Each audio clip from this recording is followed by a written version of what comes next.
8 ফেব্রুয়ারি ছিল সুনিতার বার্থডে, আর আমরা তাই চলে গেছিলাম ওদের নিউ টাউনের ফ্ল্যাটে।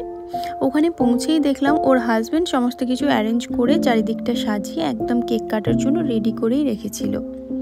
আমরা ওর জন্য একটা কেক নিয়ে গেছিলাম, ওর ফেভারিট বাটারস্কচ, আর ওর হাজব্যান্ড একটা নিয়ে এসেছিল হোয়াইট ফরেস্ট। দুটো কেক কাটার পরে এখন গিফট দেওয়ার পালা। একটার পর একটা গিফট শেষই হচ্ছিল না।